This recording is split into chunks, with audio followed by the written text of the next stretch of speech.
राज्य खेत मजदूर यूनियन की ओर से आज यहाँ जो धरना प्रदर्शन आयोजित किया है, इस आंदोलन की मुख्य मांग ये है कि जो गायरान ज़मीन है, गवर्नमेंट लैंड है, महसूल की ज़मीन है, उस पर का जो अतिक्रमण है, एनक्रोचमेंट्स है, वो हटाने के नोटिस राज्य सरकार ने इशू किए हैं। ये इस संदर्भ में हुआ है कि माननीय सर्वोच्च न्यायालय ने हाल ही में एक फैसला सुनाया है, जिसमें उन्होंने कहा है कि जो दबंग माफिया लोग हैं, जो गवर्नमेंट लैंड पे कब्जा करके बैठे हैं, उनको उठाना चाहिए। लेकिन उसी डिसीजन में ये भी नमूद किया है कि वहाँ पे जो दलित आदिवासी फैमिलीज़ है, उनको वहाँ से नहीं हटाना चाहिए, और उसमें से जो शिक्षा संस्था है, शिक्षण संस्था है, डिस्पेंसरीज है, वो भी वहाँ रहनी चाहिए। लेकिन महाराष्ट्र राज्य सरकार इस माननीय सुप्रीम कोर्ट के डिसीजन का गलत अर्थ लगाकर हर खेत मजदूर को, भूमिहीन मजदूर को भी वहाँ से हटाने का प्रयास कर रही है।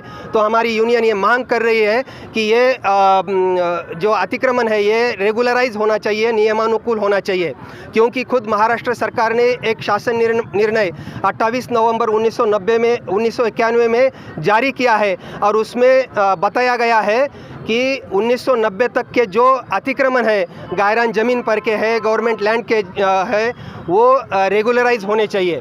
लेकिन ये डिसीजन का महाराष्ट्र सरकार ने अभी तक पूरी तरह से इसकी अमलबजावनी नहीं की है, और जो लोकल प्रशासन है, तहसील प्रशासन पर ये फाइलें अभी भी प्रलंबित है।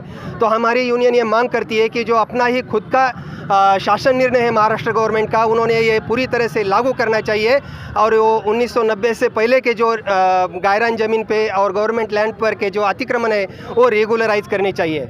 दूसरी मांग इस धरना प्रदर्शन में हम ये कर रहे हैं कि घरकुल जो केंद्र सरकार ने घोषित किया है कि 2022 तक सबको घर मिलने चाहिए, ये जो योजना है, इसकी पूरी तरह से अमलबजावनी करनी चाहिए। अभी महाराष्ट्र गवर्नमेंट घरकुल के लिए बहुत कम दाम दे रही है, बहुत कम अनुदान दे रही है, जो अपर्याप्त है। तो कम से कम जैसे कि केरल सरकार हर घरकुल धारक के लिए 5 लाख रुपए का अनुदान मुहैया करा रही है, उसी तरह से महाराष्ट्र सरकार ने भी घरों के लिए 5 लाख रुपयों का अनुदान देना चाहिए। और गवर्नमेंट लैंड पर के जो घर और ज़मीन के जो अतिक्रमण है, भूमिहीन खेत मजदूरों के, जिसमें दलित आदिवासियों का ज़्यादा ये सहभाग है, वो सब अतिक्रमण रेगुलराइज करना चाहिए, ये हमारी मांग है। सर, अभी ये जो धरना आंदोलन लालबोटा की तरफ से रखा है आपने, तो यहाँ से शेतकरी कहाँ से आए हुए हैं? अभी यहाँ तो पूरे मराठवाड़ा में से यहाँ धरना प्रदर्शन में लोग यहाँ शामिल है। लेकिन इसी तरह आज के ही दिन हमारे 3 महसूल आयुक्त कार्यालय पर आंदोलन चल रहे हैं, नासिक कमिश्नर कार्यालय पर भी आंदोलन चल रहा है, नागपुर में भी आंदोलन चल रहा है। महाराष्ट्र में पूरी तरह हम विभागीय कमिश्नर कार्यालय पर आज के दिन ये धरना प्रदर्शन कर रहे हैं। आपका नाम? बलीराम भुम्बे, मैं जनरल सेक्रेटरी हूँ महाराष्ट्र राज्य खेत मजदूर यूनियन का। मेरे साथ है कॉमरेड मारुति खंदारे, ये राज्याध्यक्ष है महाराष्ट्र राज्य खेत मजदूर यूनियन। और ये जो खेत मजदूर यूनियन लालबोटा की तरफ से धरना आंदोलन रखा गया है, कुछ दिनों के बाद में लोकसभा के भी और विधानसभा के भी इलेक्शन रहेंगे, महिलाओं का क्या रुख रहेगा इसमें? आने वाले समय में नेता लोग आज ही सबक सीख ले। आज हम लोग हमारी दिक्कतें लेकर उनके दरवाजे पर आए हैं, उनके प्रशासन के दरवाजे पर आए हैं। अगर हमारी मांगों को वो लोग ठुकराते हैं या नामंजूर करते हैं, तो आने वाले समय में हमारी जो भी जनता है, हमारे जो भी इस देश के खेत मजदूर है, कामगार है, छोटे किसान है, आने वाले समय में उनको उनकी जगह ज़रूर दिखाएंगे। उसी तरह से हम लोगों ने आज महाराष्ट्र राज्य खेत मजदूर यूनियन की ओर से औरंगाबाद आयुक्त कार्यालय पे बेमुदत धरने आंदोलन रखा है। धरने आंदोलन रखने की वजह है कि आज सरकार नोटिस इशू कर रही है, जो भी गायरान ज़मीन आज किसान जोत रहे हैं, वो ज़मीन उनको मिलनी चाहिए। उनको उनके पूर्वजों के ज़माने से जो ज़मीन हाथ जोत रहे हैं, उनके नाम से 7/12 निकलनी चाहिए। सरकार टुटपुंजे पैसों पर आज उद्योगपतियों को ज़मीन सोलर के लिए यूज़ करने के लिए दे रही है। हम हमारी ज़मीनें नहीं देंगे। हमारी ज़मीन की जब तक 7/12 नहीं निकलेगी, हमारी ज़मीन हमको नहीं मिलेगी। और इस महंगाई के प्रमाण में हर किसान, हर मजदूर, हर कामगार को जब तक सरकार 5 लाख का घर नहीं देगी, तब तक हम लोग इन लोगों को वोट मांगने के लिए हमारे दरवाजे पे नहीं आने देंगे। हाँ मैम, आपकी मांगियाँ पूरी नहीं होंगी तो अगला कदम क्या रहेगा, और आपका पूरा नाम बोलिए? मेरा नाम है कॉमरेड सरिता शर्मा, और अगर हमारी मांगे सरकार मंजूर नहीं करती है, तो आने वाले समय में हम उनको हमारे गलियों में, हमारे शहरों में हम उनको आने नहीं देंगे। ये हमारा उन लोगों को इशारा है, वो इशारे में ही हम लोगों की बातें समझ जाए। 1990 पासून या शासन निर्णयाची अंमलबजावणी झालेली आहे।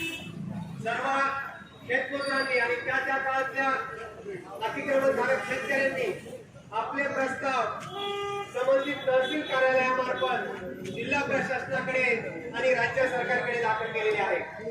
मात्र हे प्रस्ताव एसडीएम कडे, उपविभागीय अधिकारी कार्यालयामार्फत, कलेक्टर ऑफिस मार्फत जे राज्य सरकारकडे जायला हवे होते ते मात्र 1990 पासून गेलेले नाहीये. म्हणजे स्थानिक प्रशासनाच्या दिरंगाईमुळे हे सर्व प्रस्ताव प्रलंबित आहेत. आणि म्हणून आपण आज या ठिकाणी मागणी करतोय की जे महाराष्ट्र सरकारचा शासन निर्णय आहे 28 नोव्हेंबर 1991 चा, आणि त्या शासन निर्णयामध्ये जे नमूद केलेलं आहे की 90 अगोदरचे सर्व अतिक्रमणे कायम केली पाहिजेत, रेग्युलराइज केली पाहिजेत, नियमानुकूल केली पाहिजेत.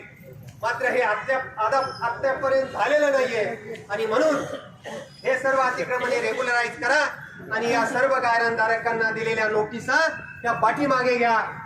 ही या आजच्या आंदोलनाची मुख्य मागणी आहे. त्याचबरोबर दुसरी मुख्य मागणी आपण करतोय की घरकुलाचे प्रश्न सोडवले पाहिजेत. केंद्र सरकारनं 2014च्या निवडणुकामध्ये ज्यावेळेस केंद्र सरकार सत्तेवर आलं त्यावेळेस त्यांनी जाहीर केलं होतं की 2022 पर्यंत सर्वांना घरे देऊ. मात्र खुद्द केंद्र सरकारनं या घोषणेची अंमलबजावणी केलेली नाहीये. आणि आता गावठाण विस्ताराच्या अभावी जे काही लोक, त्याच्यामध्ये सर्वात प्रामुख्याने दलित, आदिवासी आणि भटक्या जमातीचे कुटुंब आहेत, हे गावठाणच्या बाहेर, गावाच्या बाहेरवर असणाऱ्या सरकारी जमिनीवर पाल ठोकून, झोपडी बांधून आणि अतिक्रमणे करून वास्तव्य करत आहेत. सर्वांना घरे देण्याची घोषणेची जर अंमलबजावणी झालीच नाही, मात्र मिळेल त्या ठिकाणी 4 पत्राचा आडोसा करून जे लोक घरं बांधून राहत आहेत अशा लोकांना सुद्धा या जाग्यावरून उठवण्याच्या नोटिसा सरकारने दिलेल्या आहेत. आणि म्हणून महाराष्ट्र राज्य शेतमजूर युनियनचं म्हणणं आहे की ह्या नोटिसा तात्काळ मागे घेतल्या पाहिजे आणि गावठाण विस्ताराच्या अभावी ज्या ठिकाणी मिळेल त्या जागेवर, सरकारी जमिनीवर, गायरान जमिनीवर हे जे लोक वास्तव्य करत आहेत या सर्व लोकांना ही पक्की घरं दिली पाहिजे. ज्या ठिकाणी आपल्या अखिल भारतीय शेतमजूर युनियनचे अखिल भारतीय अध्यक्ष या ठिकाणी आता थोड्या वेळात येणार आहेत की केरळ सरकारनं 5 लाखाचं घरकुल प्रत्येक शेतमजुराला देण्याचं कबूल केलेलं आहे. त्या ठिकाणचं सरकार प्रत्येक भूमिहीन कुटुंबांना, बेघर कुटुंबांना घर बांधण्यासाठी 5 लाख रुपये देत आहे. मात्र आपल्याकडे महाराष्ट्र सरकार फक्त 1,40,000, 1,30,000 आणि त्याच्यात सुद्धा रोजगार हमीचे काही पैसे आणि नगदी रोख पद्धतीने 1 लाख रुपयापर्यंतचं अनुदान हे सरकार आपल्याला घरकुलासाठी देत आहे. प्रत्यक्ष पाहिलं तर ह्या 1 लाखामध्ये आणि 1.5 लाख रुपयामध्ये प्रत्यक्ष घराचं बांधकाम पूर्णच होऊ शकत नाही. कारण बाहेर जे बांधकाम साहित्याचे भाव वाढलेले आहेत, विटांचे, वाळूचे, सिमेंटचे आणि स्टीलचे भाव वाढलेले आहेत, लोखंडाचे भाव वाढलेले आहेत. याच्यामध्ये 3 खोल्याचं, त्यात स्वच्छतागृह, संडास बाथरूम असणारं घरकुल कदापिही पूर्ण होऊ शकत नाहीये. आणि म्हणून काहीतरी जुगाड करून आपल्या ठिकाणचा शेतमजूर आपलं घरकुल बांधण्याचा प्रयत्न करतोय आणि हे घरकुल बांधण्याचा आणि शेवटचा हप्ता पडण्याच्या नादात कर्जानं पैसे घेतोय आणि कर्जबाजारी होतोय. म्हणून